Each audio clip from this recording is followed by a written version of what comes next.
തിരുപ്പിറവിയുടെ സന്ദേശം വിളിച്ചോതി പാല saint Mary's LP സ്കൂളിൽ കുരുന്നുകളുടെ Christmas ആഘോഷം വർണ്ണാഭമായി.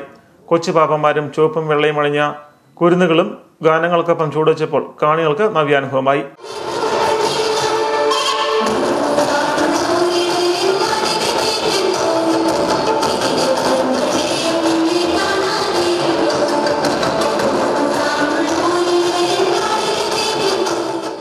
സ്കിറ്റുകൾ, കരോൾ ഗാനങ്ങൾ, പാപ്പ ഡാൻസ് എന്നീ വൈവിധ്യമാർന്ന പരിപാടികളും ഉണ്ടായിരുന്നു.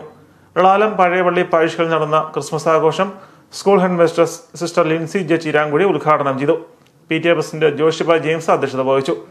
അധ്യാപകരായ Binsy Sebastian, sister Liji, Maggie Andrews, Leeja Mathew, Lijo Anithottam, Kavya Molmani, Jolly Mol Isaac, sister Maria Rose, Joyce Mary Joy, Haimi Babu, Anu Merin, Alan Tom, Jindu George, PTA പ്രതിനിധി Jaison Jacob, school chairman Athul Hari, chairperson Delna Suneesh എന്നിവർ പ്രസംഗിച്ചു.